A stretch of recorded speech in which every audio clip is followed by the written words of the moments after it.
Hello everyone, जय हिंद। आज TCM channel में हम लोग बात करने जा रहे हैं जो बिहार बोर्ड 2025 के लिए जो बिहार बोर्ड द्वारा मॉडल पेपर रिलीज किया गया था, जारी किया गया, उसी का लॉन्ग क्वेश्चन आंसर हम लोग करा रहे थे। 4 क्वेश्चन हम पहले करा चुके हैं एक वीडियो में, पार्ट 6 में। आज 7th में, आज लास्ट ये 4 क्वेश्चन कर देंगे।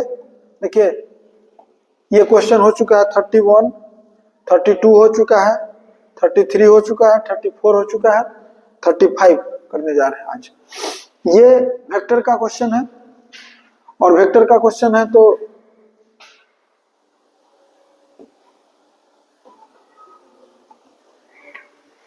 कह रहा है कि if vector A is equal to दिया हुआ है and vector B is equal to दिया हुआ है, then find vector C such that A cross C is equal to B and A dot C is equal to 3। तो हम सबसे पहले क्या करेंगे अभी कि हम लिखेंगे,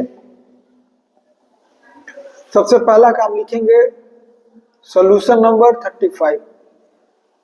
लिखने के बाद जो गिवन इंफॉर्मेशन है उसको लिखेंगे। तो लिखेंगे हियर गिवन वेक्टर ए दिया हुआ है i माइनस जे प्लस के, एक वेक्टर है, एंड एक दूसरा वेक्टर दिया हुआ है b, वो है j माइनस के। तब हमको निकालना है एक वेक्टर c। देखिए लिख रहे हैं, then we have to find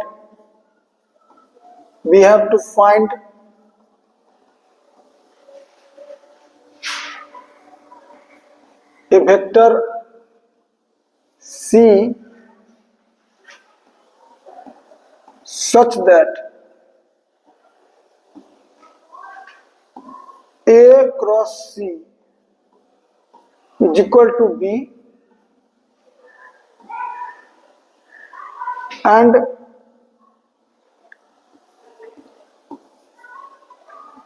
a dot c is equal to 3। हमको तब एक वेक्टर निकालना है c such that a cross b is equal to b हो और a dot c is equal to 3 हो। लिखेंगे for this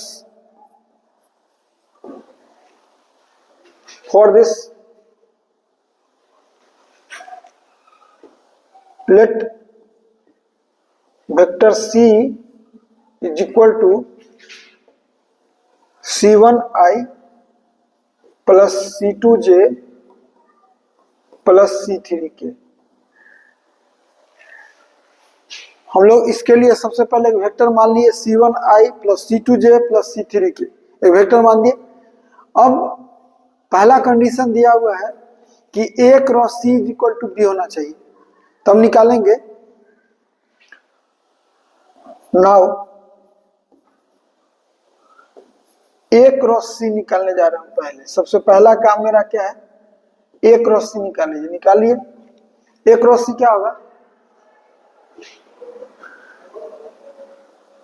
a cross c में लिखते हैं हम लोग पहले i j। किसी का क्रॉस कैसे निकलता है, i j के लिख के, और इसमें हम लोग यूज कर देते हैं a के i j के का कोफिशिएंट। तो कितना है, 1 है, -1 है और 1 है, और b का कोफिशिएंट में 0 है, 0 है और 1 है और -1 है। a क्रॉस c, अब इसी को सॉल्व कर लेंगे तो निकल जाएगा। सॉल्व कर लीजिए, a क्रॉस c सॉल्व करेंगे तो आएगा i में 1 और -1,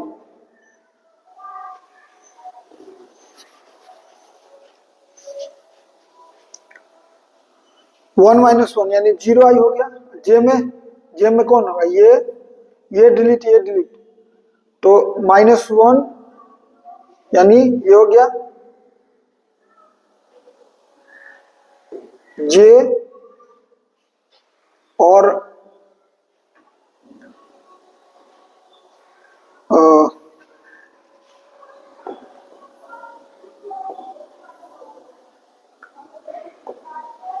ए क्रॉस सी है तो सी का जो कोफिशिएंट है वो लिखाएगा, that is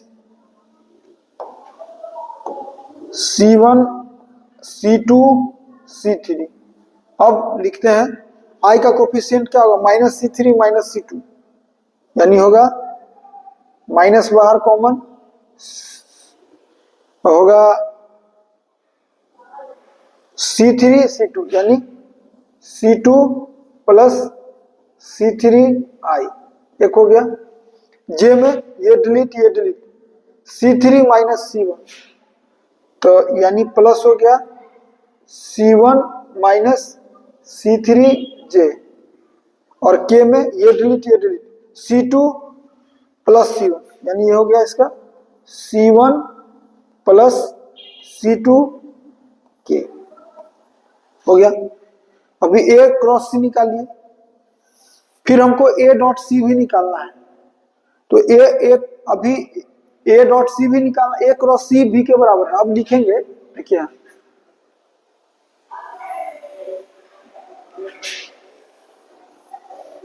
also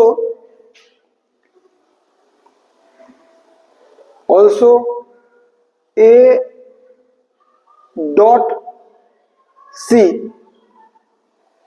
A dot C निकाल लेते हैं। A के साथ C का डॉट, A कितना है, I है, माइनस J है, प्लस K है, और C के साथ डॉट कितना होगा, C के साथ डॉट होगा C1I plus C2J plus C3K हो गया। इसका सॉल्व करेंगे तो आएगा C1 माइनस C2, I में I का कोफिशिएंट, I का कोफिशिएंट का इंटू J में J का कोफिशिएंट प्लस K में K का plus C3। A1 dot C लिख दिए। अब लिखने के बाद लिखेंगे A1। अब देखिए यहां दिया हुआ है कि A cross C is equal to B लिखा हुआ है, when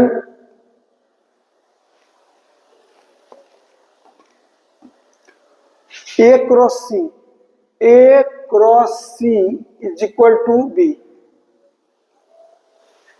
A क्रॉस C हम लोग का लिखा हुआ है कितना, लिखा हुआ है minus C2 plus C3I plus C1 minus C3J plus C1 plus C2K हो गया, इज इक्वल टू B का वैल्यू कितना होगा, B का वैल्यू होगा J माइनस K, यानी 0I plus 1J plus -1K। अब हम लोग दोनों साइड I J K का कोफिशिएंट इक्वेट कर दे रहे हैं, लिखेंगे now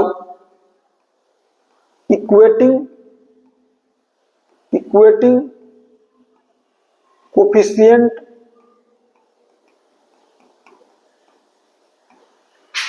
of I vector I J and K both sides we gate.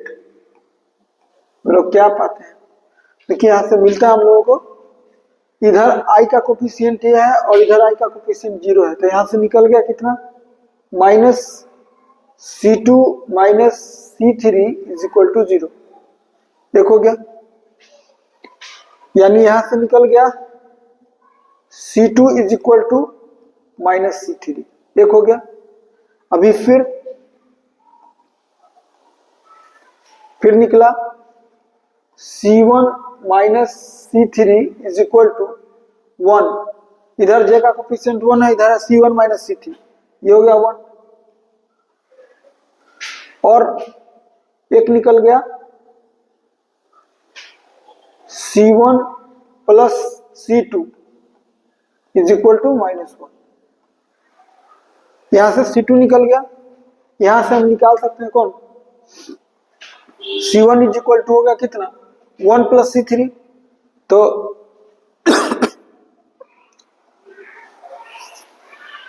यहां लिख सकते हैं हम लोग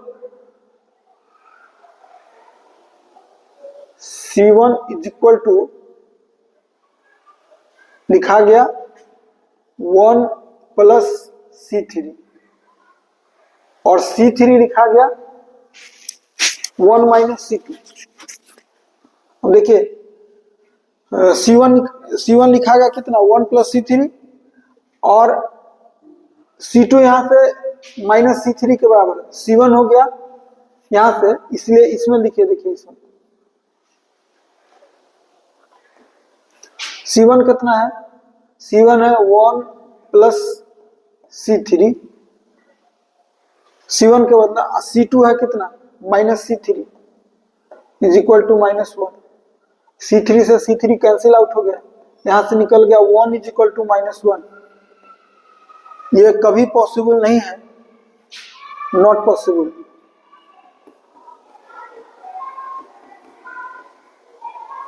इसलिए C3 तो यहां से काट दिए हैं, लेकिन ऐसा कोई भी वैल्यू नहीं है इस इक्वेशन में C3 का जिसके वजह रखने से LHS RHS आ जाए। इसलिए लिखेंगे क्या, नो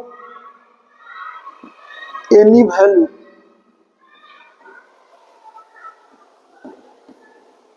अभी दूसरा जरूर तो नहीं पड़ा हम लोगों को of C3 C1 and C2 is possible।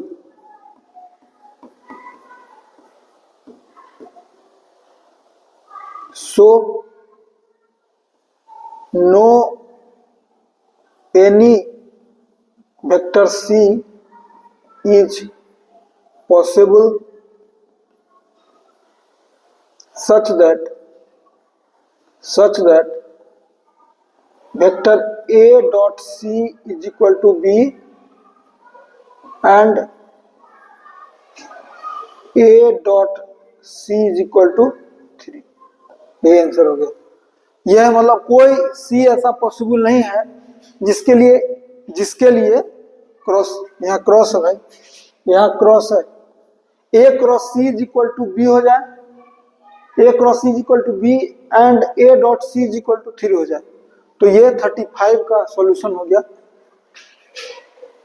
अब देखिए नेक्स्ट, ये अच्छा सेम है तो कॉपी किए थे।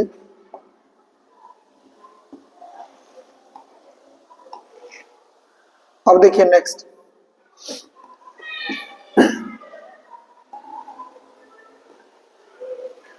Minimise Z is equal to 13x minus 15y subject to, ये कंडीशन दिया हुआ है।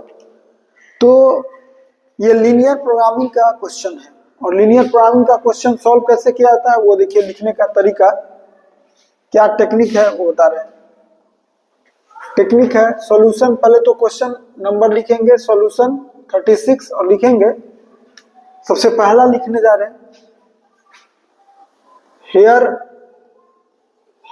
we have to minimize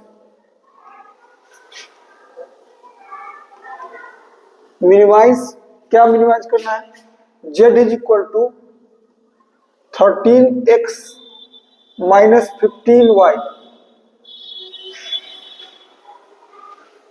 for the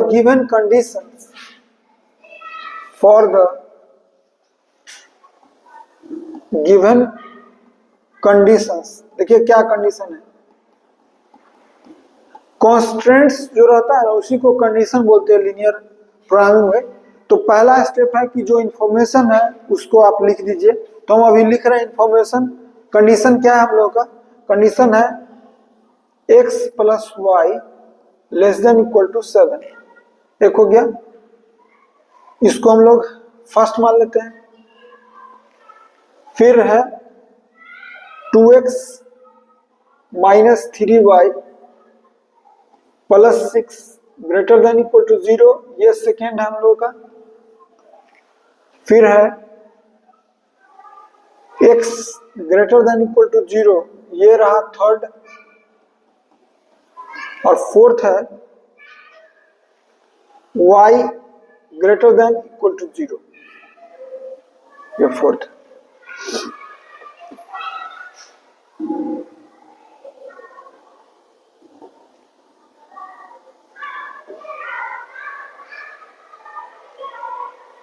हो गया। अब देखिए हम लोग क्या करेंगे, इस स्टेप को लिखने के बाद सबसे पहले ग्राफ खींचा जाता है क्वेश्चन में। ग्राफ से जो रीजन आएगा उस पर डिपेंड करेगा, कॉर्नर पॉइंट पर डिपेंड करेगा मिनिमम और मैक्सिमम वैल्यू। तो हम क्या करते हैं, सबसे पहला काम कि हम ग्राफ ड्रॉ करेंगे अभी। तो देखिए सबसे पहले यहां पर हम लिख दे रहे हैं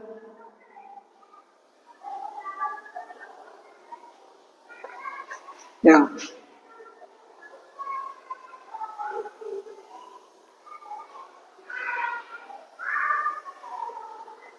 ग्राफ ड्रॉ कर दे रहे हैं। सबसे पहला काम, ग्राफ में सबसे पहले एक्स एक्सिस लिखिए, वाई एक्सिस लिखिए, ओरिजिन लिखिए, और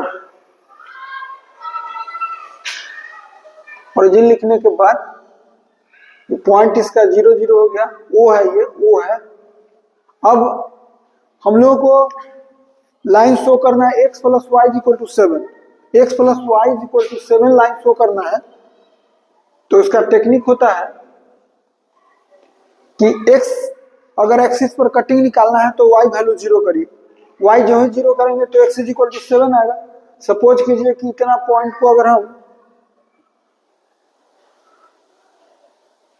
3 मान लें तो ये लगभग 7 होगा, ये यानी ये पॉइंट एक हम लोग का मिल गया 7 0, और y एक्सिस पर कटिंग निकालना है तो x 0 करिए तब भी 7, यानी दोनों 7 लगभग यानी 3 3 और ये 7, 2 पॉइंट मिल गया, एक पॉइंट ये मिला और एक पॉइंट ये मिला।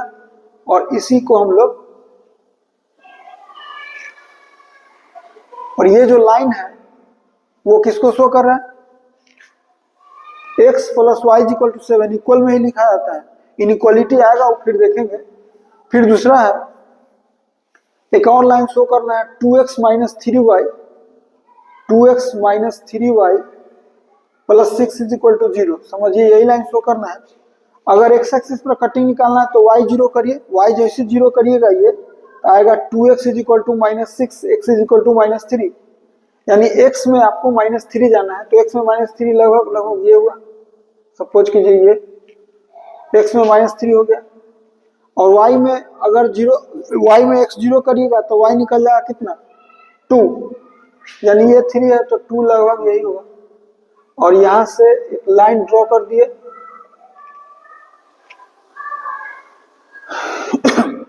परपेंडिकुलर लग रहा है, होना नहीं चाहिए, परपेंडिकुलर नहीं होता है कभी, कैसे होगा,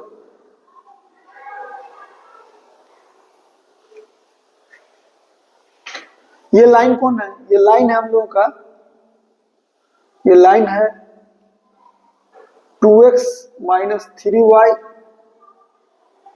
प्लस 6 इज इक्वल टू 0, ये दूसरा लाइन हो गया। अब देखिए ये कह रहा है कि x plus y less than equal to 0, x plus y less than equal to 0 में उसके लिए टेक्निक होता है, आप जानते हैं कि यही है x plus y less than, x plus y equal to 7। अब इस पोर्शन में या तो एक पॉइंट इधर से चुनिए या इधर से, हम सपोज कि इधर से चुने 0 0, तो इसके लिए हम लिखेंगे x plus y less than equal to 7। अब 0 0 इसमें रखिए x के जगह, y की जगह। अगर ट्रू हो गया तो इधर वाला ही रीजन कलर होगा, यानी अगर कोई हमसे अकेले का ये ग्राफ पूछता कि x plus y is equal to 7 बताइए, तो जानते हैं ग्राफ कौन होता, इधर यही ग्राफ होता, ये पूरा ग्राफ होता। अभी देखिए हम ग्राफ अलग खींच के बता दे रहे हैं आपको, सबसे अच्छा रहेगा, और यहाँ फाइनल बनाएंगे हम लोग।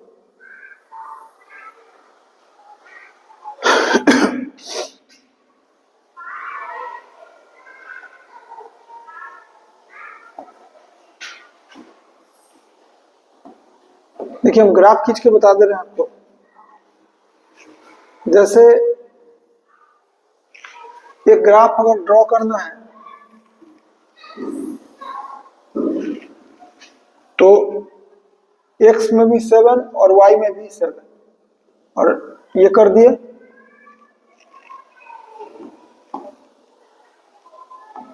x में 7 और y में 7।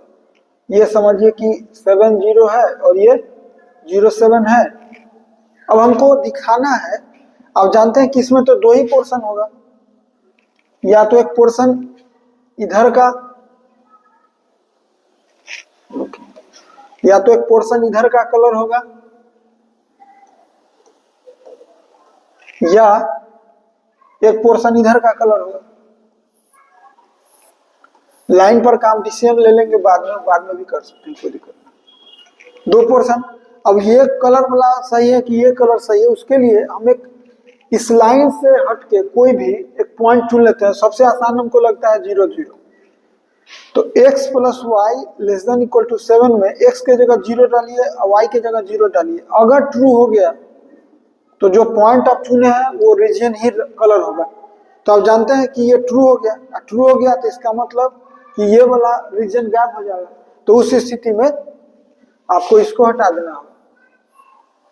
ये हम इधर से हटाते हैं,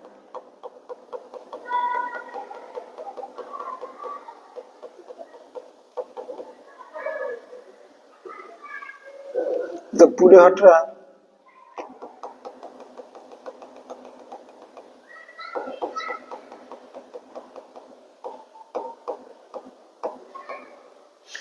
इसका मतलब कि इसका फाइनल आंसर कौन हुआ? तो इसका फाइनल आंसर हुआ, अभी बता रहे हैं कलर करके। इसका मतलब है ये ओरिजिन है, तो इसका फाइनल जो आंसर हुआ वो कौन हुआ? उसका फाइनल आंसर हुआ ये। और चूंकि इक्वल टू भी है इसलिए लाइन पर का भी पॉइंट कलर होगा। यानी ये जो ग्राफ है, जानते हैं ये किसको शो कर दिया? x plus y less than equal to 7 को शो कर दिया। अभी फिर हम एक दूसरा ग्राफ चाहते हैं। एक हम चाह रहे हैं 2x minus 3y plus 6 greater than equal to 0। पहले तो लाइन ड्रॉ करना होगा। x एक्सिस पर कटिंग निकालिए, y एक्सिस पर कटिंग निकालिए। x एक्सिस पर कटिंग निकालेंगे तो x y वैल्यू 0 करेंगे तो -3 आएगा। सपोज कीजिए कि यहाँ -3 है और y एक्सिस पर कटिंग निकालना है तो x वैल्यू 0 करेंगे तो -3y बराबर -6। इक्वलिटी का ग्राफ खींचना है, ग्राफ तो इसका खींचना है। तो y इज इक्वल टू 2 हो गया, यानी 2 पर कटिंग ये होगा। और ग्राफ कैसा होगा इसका? अब एक पोर्शन इधर का है और एक पोर्शन इधर का है। अब कौन पोर्शन होगा चेक करना है, तो देखिए चेक करके बताते हैं। अभी इसको हटा देते हैं। पहले हम लोग क्या करते हैं, 0 0 चुनते हैं पॉइंट। 0 0 जो ही चुनेंगे तो इसमें लिखाएगा, इसमें रखिए 0 0, ये 0 और -0 plus 6 greater than equal to 0, यानी 6 greater than equal to 0 true है। और ट्रू है इसका मतलब कि 0 0 वाला पोर्शन ही कलर करना है, यानी इसका ग्राफ कौन होगा? इक्वल टू भी है इसलिए ये भी लाइन चुनागा। ये ग्राफ हो गया 2x minus 3y plus 6 greater then 0। ठीक है, अब फिर है एक ग्राफ ड्रॉ करना है। अब जानते हैं कि x एक्सिस को ही y इक्वल टू 0 बोला जाता है। अब हमको चेक कर कौन ग्राफ खींचना है, y greater than equal to 0। y greater than equal to 0 graph खींचना है तो एक पॉइंट चुन लीजिए जो मर्जी है। इस लाइन को छोड़ के एक पॉइंट चुनिए जो, सपोज कीजिए हम 0 1 चुने, यानी x के जगह 0 y की जगह 1, इनमें तो x है ही नहीं। और ट्रू हो गया, ट्रू जो ही हुआ इसका मतलब कि कौन पोर्शन कलर होगा? ये पोर्शन कलर हो गया। ये किसको शो करता है? ये शो करता है, और ये भी लाइन इक्वलिटी है इसलिए y greater than equal to 0। और एक लास्ट बचा x greater than equal to 0। आप जान लीजिए कि y एक्सिस का इक्वेशन ही x बराबर 0 होता है, और 0 से बड़ा तो इस बार कलर कौन होगा?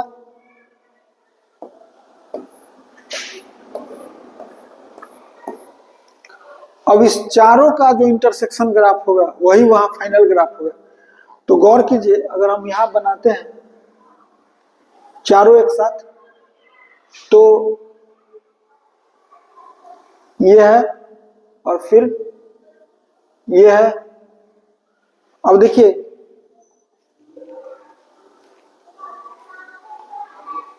ये कह रहा है इससे नीचे, आई वाई एक्सिस से दाहिने, एक्स एक्सिस से ऊपर और इस लाइन से नीचे, तो यही ना ग्राफ फाइनल हुआ,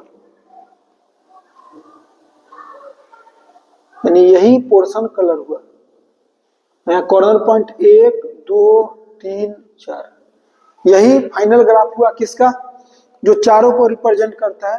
तो ये रफ में करेंगे और फाइनल में हम यही दिखाएंगे, यही ग्राफ है फाइनल। तो देखिए अभी बनाने जा रहे हैं।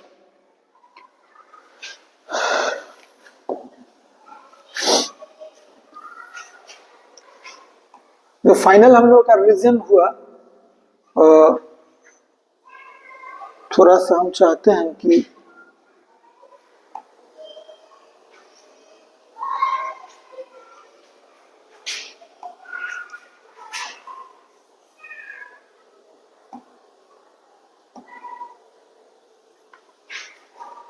देखिए अभी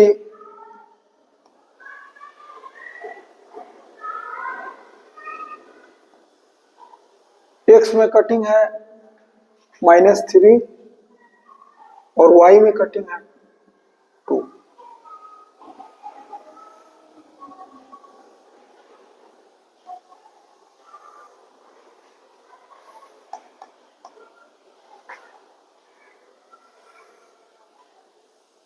ये ग्राफ हो गया, और ये ग्राफ किसका हो गया, ये ग्राफ हो गया 2x - 3y + 6, और ये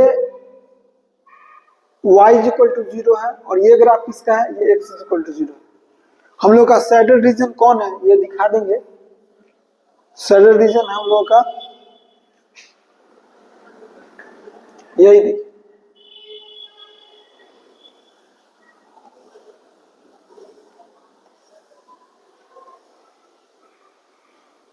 और ये सब लाइन भी होगा, ये भी लाइन होगा, ये भी लाइन होगा, और ये भी लाइन। हम लोग का ये सैडल रीजन हो गया, और कॉर्नर पॉइंट दिखा देंगे टीचर को। एक है O, एक है ए है हम लोगों का 7 0, और एक है बी जो निकालना बाकी है, और एक है सी है हम लोगों का 0 और 2। 4 कॉर्नर पॉइंट है, एक है O, एक है ए, एक है बी और एक है सी। अभी बी बाकी है, बी में हम लोगों को निकालना है x + y = 7 और x + y = 7, और है 2x - 3y = -6। इसमें 3 से इंटू करिएगा तो 3x - 3y, 3x + 3y = 21, add कीजिएगा तो 5x = होगा 15, तो x हो गया 3 और x 3 हो गया तो y हो गया 4, यानी इसका पॉइंट निकल गया कितना 3 4, यानी ये पॉइंट कितना हो गया 3 4, यानी कॉर्नर पॉइंट मिल गया। अब देखिए रफ में बता दिए, हटा दे रहे हैं, रफ में लिखिएगा इसको। अब कॉर्नर पॉइंट लिख दिए, तो अब देखिए लिख रहे, अब लिखना अब सबसे इंपॉर्टेंट है कि हम लिखते क्या है, लिखेंगे इसको फिगर लिखते रहे, फिगर लिखेंगे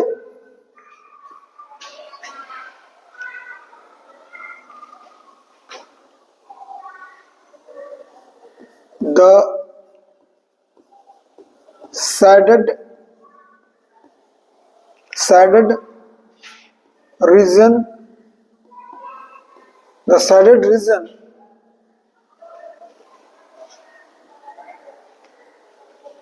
as shown in figure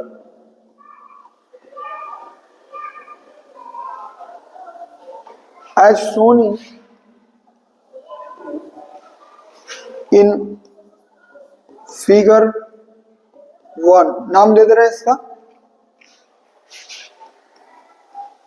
the shaded region as shown in figure 1 satisfying all the equations 1, 2, 3 and 4।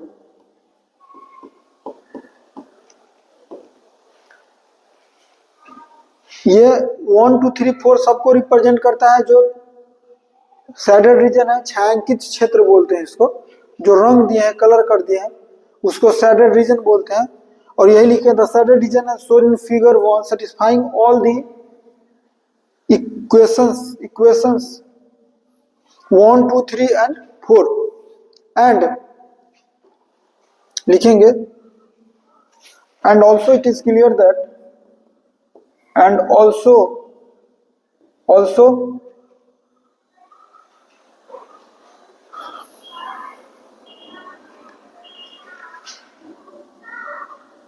Feasible region बोलते हैं, फिजिबल रीजन। अगर फिजिबल रीजन ना समझते हैं तो शेडेड रीजन लिख के निकल जाइए। Shaded feasible region is bounded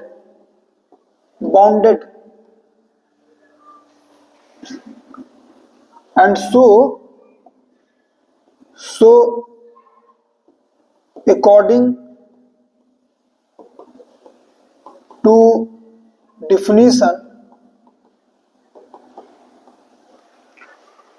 to definition यही लिख दे रहे हैं। According to definition minimum value of z will be at corner point।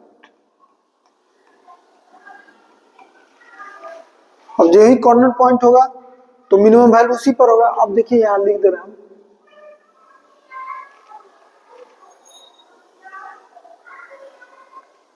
यहां लिख दे रहे हैं कॉर्नर पॉइंट और यहां लिख दे रहे हैं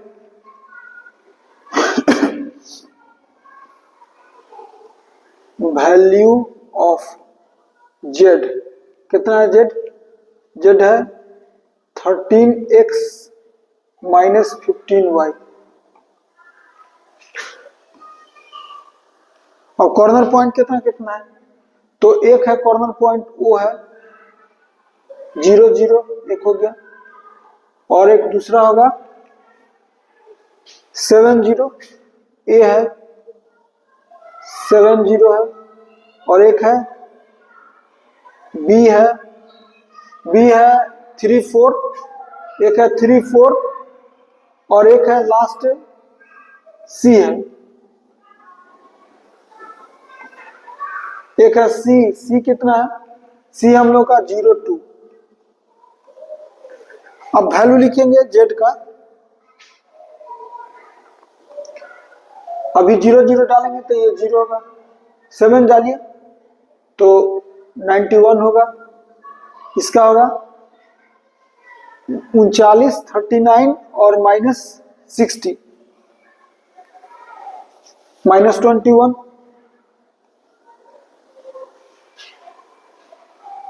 और इसका होगा माइनस 30।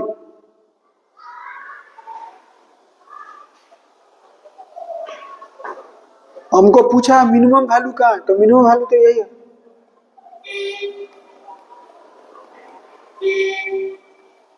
इसलिए लिखेंगे, देखिए यहां लिख रहे हैं हेंस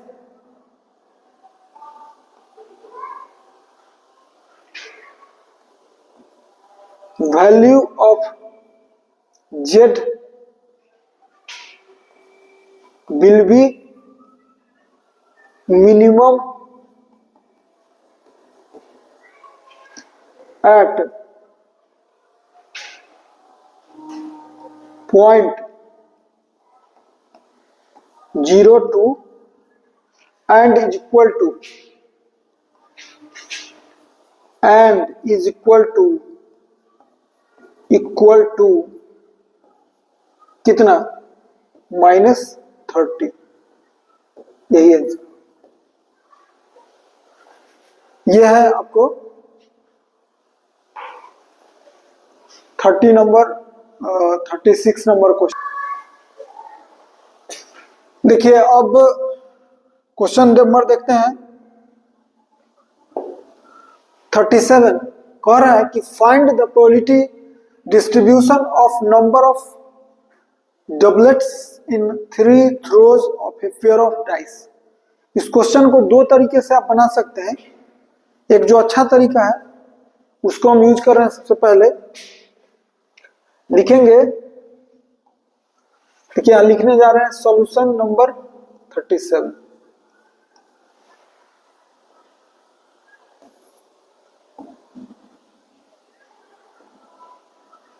कह रहा है कि find the probability distribution of number of doublets in 3 throws of a pair of dice. देखिए सॉल्यूशन में लिखेंगे, सबसे पहले इंफॉर्मेशन लिख रहे हैं। हेयर गिवन, हेयर क्या है information, 3 throws of a pair of dice है। हेयर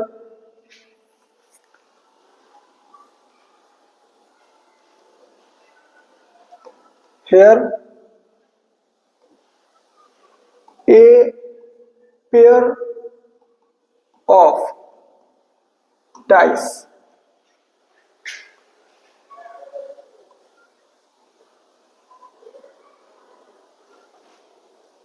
पेयर ऑफ डाइस 3 बार फेंका जाता है, is thrown 3 times.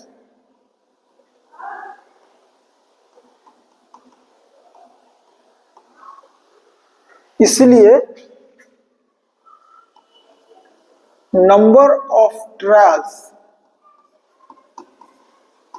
Is equal to 3 हो गया। हम इसको बर्नौली ट्रायल से बनाएंगे, बाइनोमियल डिस्ट्रीब्यूशन उसी से निकालेंगे।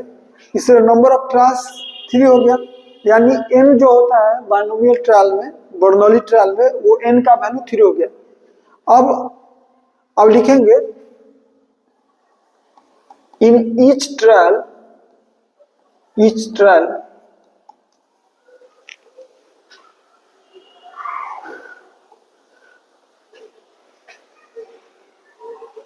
S इज इक्वल टू, अभी कैपिटल S लिखे हैं, ध्यान दीजिएगा, सैंपल स्पेस क्या होगा। अब जानते हैं कि सैंपल स्पेस कितना होगा इसका। अगर 2 डाई टॉस करेंगे तो 1 1, 2 अगर डाई टॉस कीजिएगा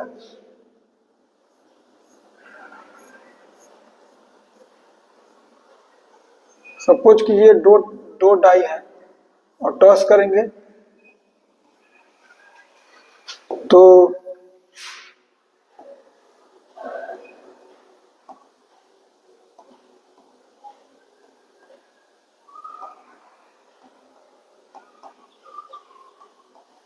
डाई हो गया। डाई जो ही टॉस हुआ तो सैंपल स्पेस हम लोग का क्या होगा, तो होगा 1 1 हो सकता है, 1 2 हो सकता है, 1 3 हो सकता है। सोचिए ऐसा ऐसा बहुत होगा और अंतिम में कितना होगा, 6 6 हो सकता है। यहां से क्लियर है कि NS जो होगा वो 36 होगा। एक तो कंडीशन आ गया, NS हम लोग S पता चल गया हम लोगों को। अब ये सोचना है, कह रहा है कि नंबर ऑफ डबलेट्स पूछा है, यानी इवेंट क्या होना चाहिए। हर एक ट्रायल में 2 सीन है, एक डबलेट्स आना और एक नहीं आना। तो बर्नौली ट्रायल में आप जानते हैं कि उसमें एक होता है सक्सेस, एक को सक्सेस मानते हैं और दूसरे को फेल्यूर मानते हैं। तो लिखेंगे लेट स्मॉल एस कर रहे हैं, स्मॉल एस डिनोट करता है किसको,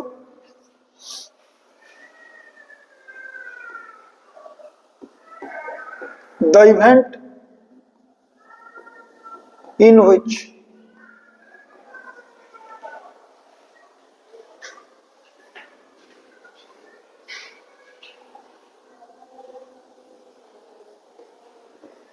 doublets occur। हो गया। अब जान लीजिए कि एस अगर कोई पूछेगा तो एस का पॉसिबिलिटी क्या क्या बनेगा। ये बनेगा 1 1, 2 2, 3 3, 4 4, 5 5 और बनेगा 6 6। बन गया, लिख दिया। इसलिए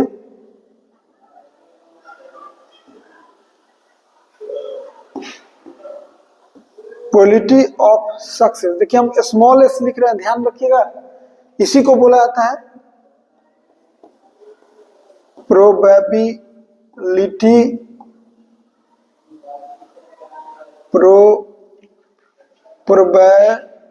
probability of success.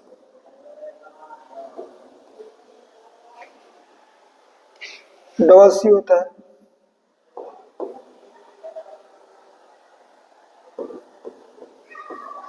Probability of success जिसको आप पी लिखते हैं, इसी को हम लोग पी मानते हैं, जो किसके बराबर होगा, प्रोबेबिलिटी ऑफ सक्सेस को पी मानते हैं। अब पी क्या होगा, आप जानते हैं पी का वैल्यू कितना होगा, तो number of favourable outcomes for some event this smallest number of, क्या, चाहे ऐसा लिखते हैं, कंफ्यूजन का ना रखिएगा, ये स्मॉल एन एस होगा, एन स्मॉल एस और एक होगा एन कैपिटल एस। अब जानते हैं इसका वैल्यू, अभी एन एस का वैल्यू जो होगा वो 6 होगा, तो क्या लिखेंगे 6/36 यानी 1/6 हो गया। अब जानते हैं कि अगर एफ फेल्योर हो, लिखेंगे if F denotes the event in which doublets do not occur, then लिखाएगा then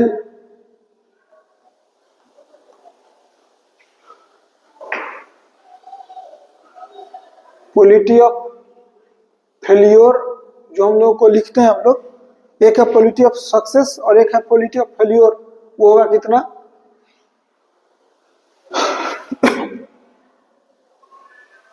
Q, and also and we know that P plus Q is equal to 1 होता है, इसलिए लिखेंगे Q is equal to 1 minus P, यानी 1 minus 1/6 यानी 5/6। हम लोग को binomial distribution के लिए 3 चीज चाहिए, नंबर ऑफ ट्रायल्स जो काम करेगा n का, दूसरा p का वैल्यू चाहिए और तीसरा q का वैल्यू चाहिए। p जो है प्रोबेबिलिटी ऑफ सक्सेस को शो करता है,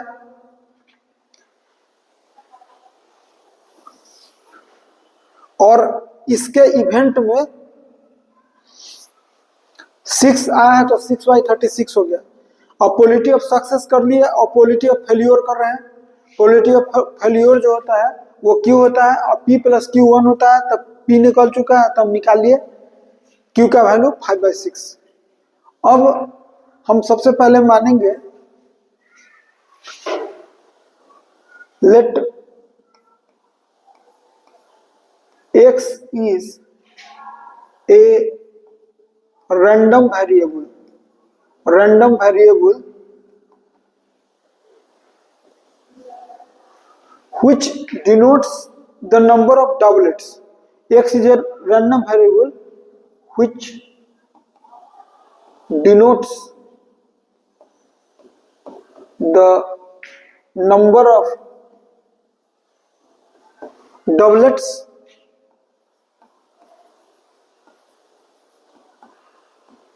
then X may be 0, 1, 2 doublets तीन बार टॉस किया गया है तो 3 तक हो सकता है, या तो डबलेट्स नहीं आएगा, नहीं तो एक डबलेट्स आ सकता है, नहीं तो 3 बार टॉस हुआ है तो या तो नहीं आएगा, नहीं तो 1 आ सकता है, नहीं तो 2, नहीं तो 3। तो x का वैल्यू 0 भी हो सकता है, मतलब 9 आया, 1 हो सकता है, मतलब 3 डबलेट में से एक डबलेट, 3 बार टॉस किए तो उसमें एक बार डबलेट आया, फिर दो बार आ सकता है या तीनों बार आ सकता है, तो लिख दिए। अब देखिए लिखेंगे इसको और लिखेंगे एज वी नो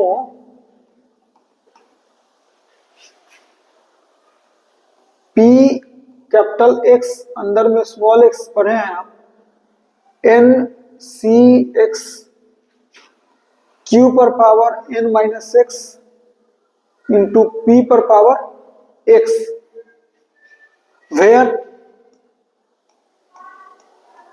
n क्या है, नंबर ऑफ ट्रायल्स है, Q क्या है, P क्या है, P है probability of success, probability of success, और Q क्या है, प्रोबेबिलिटी ऑफ फेलियर है। ये है, तो हमको अब Px हमको 4 वैल्यू निकालना है, कौन कौन है निकालना, इसलिए लिखेंगे सो सबसे पहले निकालने जा रहे हैं हम लोग Px इज इक्वल टू 0, यानी क्या होगा NC0, Q का वैल्यू हम लोगों को निकल चुका है 5/6 और टू द पावर n तो मालूम है, तो इसको हम लिख दिए हैं, इसलिए यहां लिख दे रहे हैं हम इसको, रुकिए इसको लिख दे रहे हैं, n का वैल्यू कितना है, हेयर n है 3, Q है 5/6 एंड P है 1/6, इसलिए लिखेंगे so P capital X is equal to 0 is equal to 3C0 और Q के जगह 5/6 पावर में 3 माइनस 0 इंटू 1/6 पावर में 0, यानी इसका वैल्यू हो गया 3C01 इंटू 5/6 के पावर हो गया कितना 3, यानी 125/260, ये हो गया, एक हो गया। Px इज इक्वल टू 1 हो तब ये होगा 3C1 इंटू 5/6, Q का वैल्यू 3 माइनस 1 इंटू 1/6 के पावर 1, इसका वैल्यू होगा 3C1 कितना होता है 3 होता है, तो लिखेंगे 3 इंटू 5⁶ के पावर 2 हो गया इंटू 1/6 हो गया, इसको लिख सकते हैं हम लोग 3, ये हो गया 25, नीचे हो गया 216, ये कट जाएगा 3 से, लेकिन अच्छा होगा क्योंकि हमको एक रंग दिखना चाहिए, तो इसलिए इसको लिख देता है सब 75/216, काट भी सकते थे लेकिन नौ काट रहे हैं।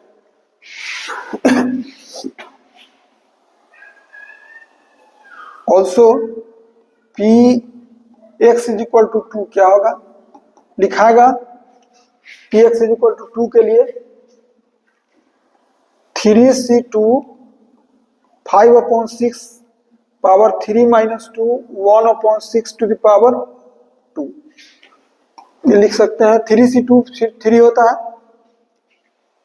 और ये होगा 5/6 हो गया क्योंकि पावर तो एक ही रह गया ना, और ये 1/36।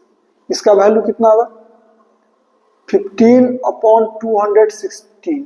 काट भी सकते हैं लेकिन ना काट रहे हैं। And P X is equal to 3 क्या होगा, ये लिखाएगा 3c3 5/6 to the power 0 1/6 to the power 3। 3c3 1 होता है, ये 1 हुआ, इनटू में 1/216 यानी 1/216। इस सब को ऐड करने पर ना 1 आना चाहिए, अगर नहीं आया तो इसका मतलब गलत है। इसलिए देखिए लिख रहे हैं हैंस प्रोबेबिलिटी डिस्ट्रीब्यूशन, हैंस लिख रहे हैं probability distribution for number of doublets is. देखिए क्या यही जो अभी लाए हैं ना, इसको आप लिख दीजिए ई एक्स है और इसमें रहेगा पी एक्स और इसी को लिख देंगे अभी। अगर ये 0 है तो एक बार, 1 है तो एक बार, 2 है तो एक बार और 3 है तो एक बार। चलिए 1 के लिए लिखे हैं अभी 1 x इज इक्वल टू 0 के लिए 125/216। इसके लिए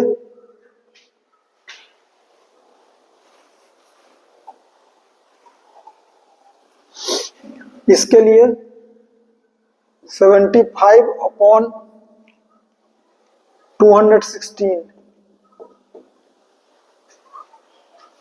और इसके लिए 15/216 और लास्ट वाला के लिए है 1/216। आप इस सब को ऐड कीजिए 125 और 75 216/216 सबका सम 1 हो गया। इसका मतलब ये प्रोबेबिलिटी डिस्ट्रीब्यूशन करेक्ट है। और ये 37 का सॉल्यूशन है। एक तरीका और है बनाने का कि 0 डबलेट है तो 1/6 इंटू 1/6 माने 0 डबलेट होने का मतलब क्या, डबलेट नहीं है, तो उससे आप लिख सकते हैं। और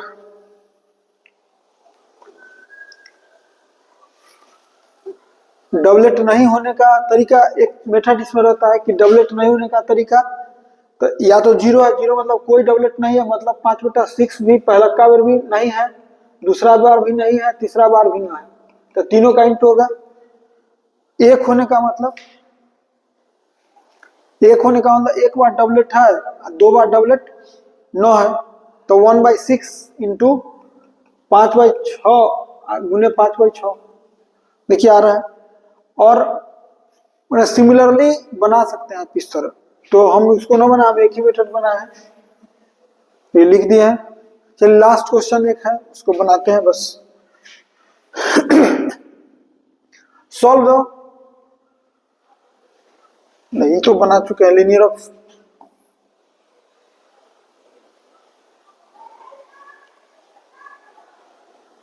क्वालिटी डिस्ट्रीब्यूशन बना चुके हैं। अच्छा चलिए लास्ट क्वेश्चन है।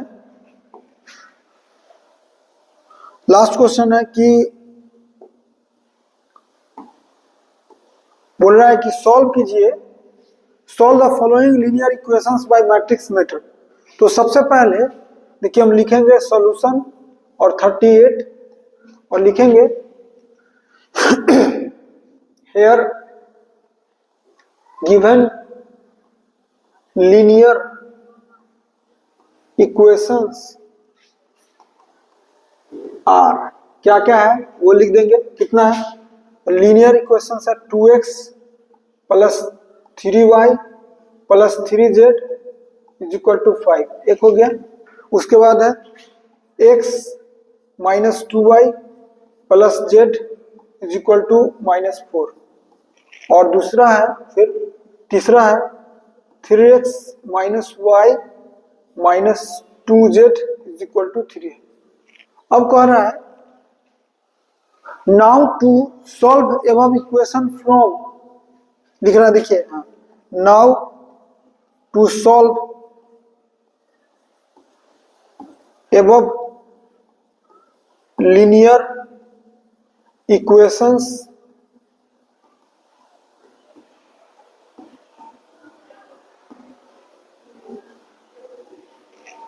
विथ या बाय मैट्रिक्स मेथड,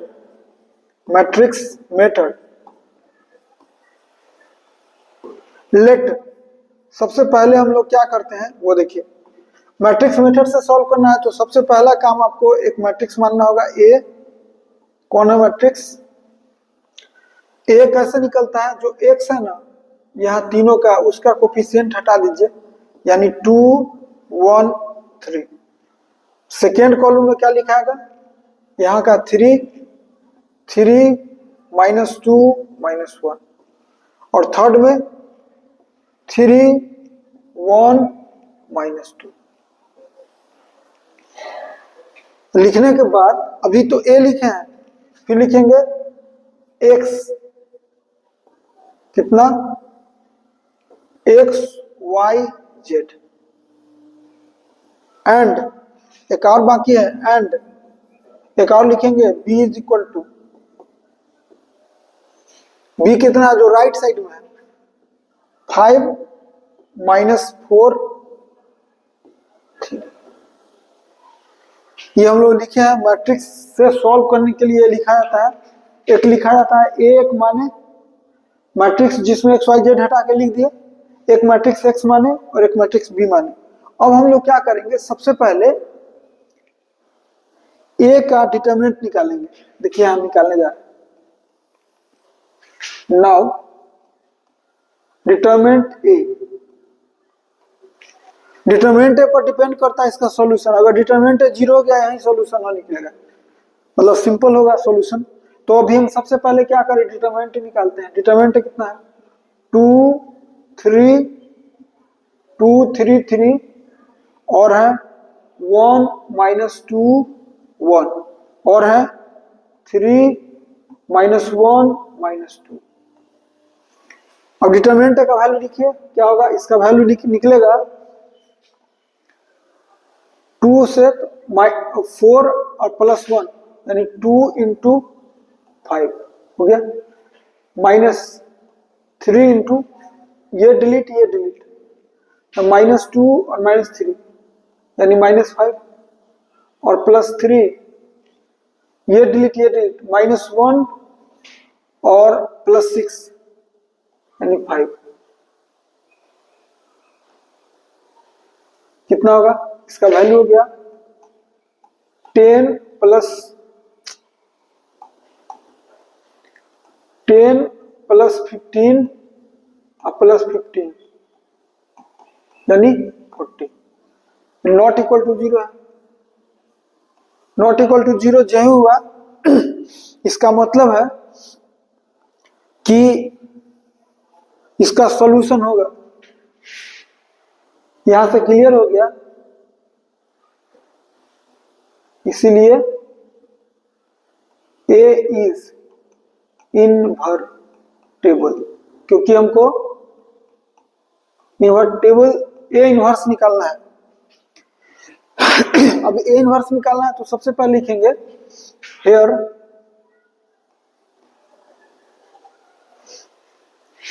हमको सबसे पहले कोफैक्टर निकालना है। देखिए निकालेंगे कोफैक्टर, को कीड़ा से चल रहा है, कोफैक्टर, कोफैक्टर ऑफ कितना 2 एक। फिर हमको निकालना है कोफैक्टर ऑफ 3, सबका कोफैक्टर निकालेंगे, कोफैक्टर ऑफ 3। फिर हमको निकालना है कोफैक्टर ऑफ फिर 3, फिर कोफैक्टर ऑफ 1, फिर निकालना है कोफैक्टर ऑफ -2, फिर निकालना है कोफैक्टर ऑफ 1, फिर निकालना है कोफैक्टर ऑफ 3, फिर निकालना है कोफैक्टर ऑफ -1, फिर निकालना है लास्ट कोफैक्टर ऑफ -2। आप जानते हैं कि कोफैक्टर निकलता है तो यहाँ लिखाता है प्लस अल्टरनेट, यहाँ माइनस, यहाँ प्लस, यहाँ माइनस, यहाँ प्लस, यहाँ माइनस, यहाँ प्लस, यहाँ माइनस, यहाँ प्लस, दे दिए साइन। अब 2 का कोफैक्टर निकालना है तो टेक्निक क्या होता है देखिए, इसको ये डिलीट कर दीजिए, डिलीट कर दीजिए, और जो बचता है उसको डिटरमिनेंट में लिखिए। अब प्लस के साथ डिटरमिनेंट में लिखेंगे जैसी तो 4 + 1 यानी 5 हो गया, तो यहाँ क्या होगा 5। उससे भी जो लोग कमजोर हैं तो एक यहाँ बता दे रहे हैं कैसे निकलता है। ये दोनों डिलीट करिए, जो बचता है उसका डिटरमिनेंट लिखाएगा। क्या बचता है -2 1 -1 -2। कहां से लिखा है, इसको डिलीट, इसको डिलीट, जो बचा वो डिटरमिनेंट के अंदर। तो इसको सॉल्व कीजिएगा तो कितना आएगा 5। फिर 3 का निकालना है, इसका 3 का निकालना है तो ये डिलीट, ये डिलीट, क्या बचा ये डिलीट, ये डिलीट, तो बचा -2 और -3 यानी -5, और -5 पहले से तो क्या होगा यानी 5 हो गया। इसका 3 का ये डिलीट, ये डिलीट, -1 और +6 यानी कितना हो गया +5। अब इसका देखिए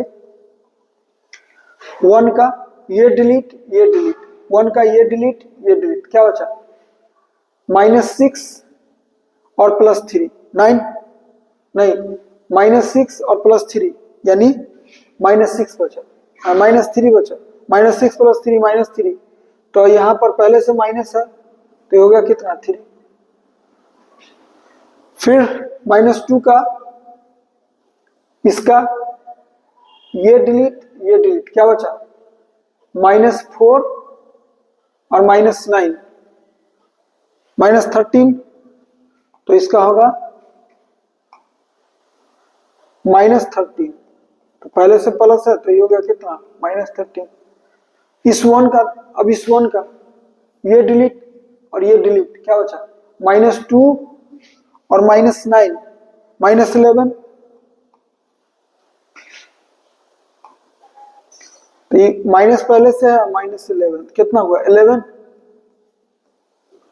फिर 3 का इसका ये डिलीट, ये डिलीट, 3 और +6 यानी 9, क्या होगा +9।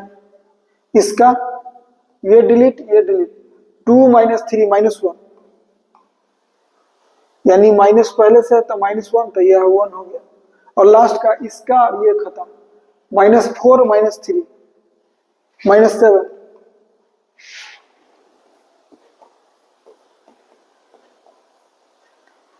ये आ गया अभी कोफैक्टर। अब लिखेंगे देखिए यहां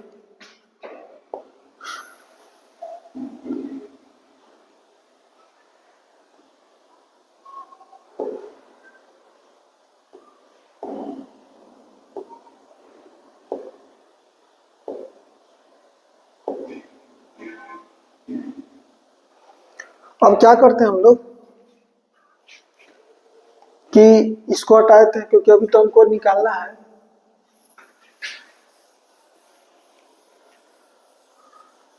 ए इनवर्स निकालना है तो पहले एडजॉइंट ए निकालेंगे, लिखेंगे so adjoint of A, adjoint of A कैसे निकालते हैं, तो जो कोफैक्टर आया उसको निकालेंगे और उसी का ट्रांसपोज कर देंगे। कोफैक्टर जो आया सो लिखते हैं, कितना होगा 5 5 और 5 5 5, तीनों 5 है, देखो गया। और फिर तीसरा होगा 3 -13 11 और है 9 1 -7, 9 1 -7 हो गया। अभी इसका ट्रांसपोज करेंगे तो क्या होगा, तीनों 5 1 2 3 5, 3 -13 11 9 1 -7, ठीक है। अब इसको रो को कॉलम में कर दीजिए, रो है उसको कॉलम में, तो 5 5 5, 3 -13 11 और 9 1 -7। अब एंड ए इनवर्स क्या होता है, adjoint A by determinant A. Adjoint A पहले से मालूम है तो बराबर क्या होगा, एडजॉइंट ए पहले से मालूम है हम लोगों को, कितना ये मालूम है 5 3 9 5 -13 1 5 11 -7 और बाय ये आ गया है 40, ये आ चुका है। अब हमको क्या करना है, निकालना है। अब जानते हैं हम लोग, देखिए अभी और एक चीज निकालने वाले हम लोग,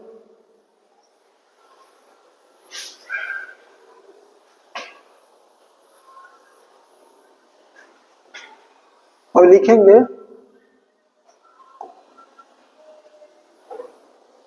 नाउ ए इनवर्स बी निकालना है। ए इनवर्स बी निकालना है तो क्या होगा, इसको हटाना होगा, इसका वैल्यू निकालेंगे हम। देखिए ए इनवर्स बी बराबर क्या होगा, ए इनवर्स कितना है, ए इनवर्स अभी निकाला हुआ है, यह है 5 3 9 5 -13 1 5 11 -7। अब बाई 40 अलग से रहेगा, इनटू में बी कितना है, बी अभी लिखे थे, अभी बी लिखे हम लोग, बी लिखे थे अभी 5 -4 3, इसी का 5 -4 3 5 -4 3, बी कितना है, बी है 5 -4 3। चलिए तो अब इसका इंटू करेंगे, imply that A inverse B निकालेंगे। तो देखिए अभी क्या है, रो का कॉलम से इंटू कीजिए इसका इसमें, तो 25 27 25 -12 प्लस 27, तो 25 और 27 हो गया 52, और उसमें से 12 हटा दीजिए तो आ गया कितना 40, इसका आ गया कितना 40, एक आ गया। फिर सेकेंड रो फर्स्ट कॉलम, तो 25 और -52 और 3, तो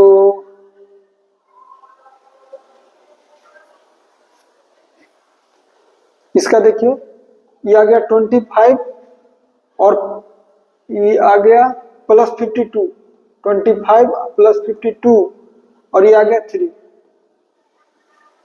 यानी आ गया 80, आ गया आपको 80, और लास्ट में आया 525 25 और ये आ गया -44 और आ गया -21।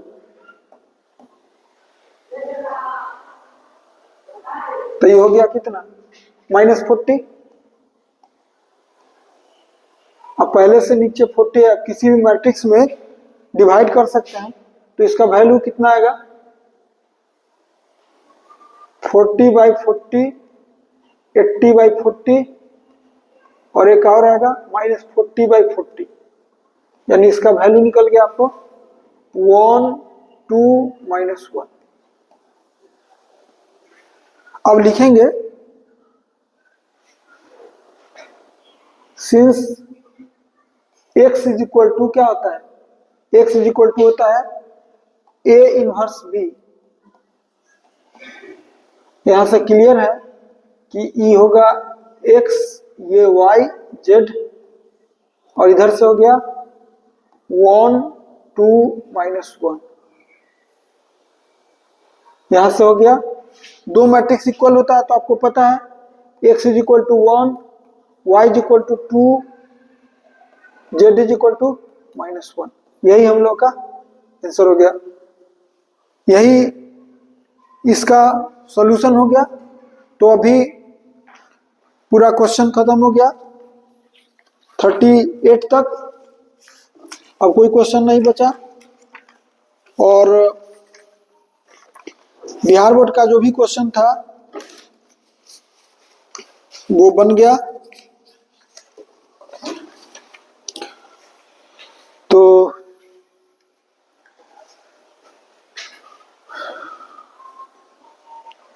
आप लिख सकते हैं एक लाइन कि this is the required solution. तो अब आज के क्लास में इतना ही, थैंक्स।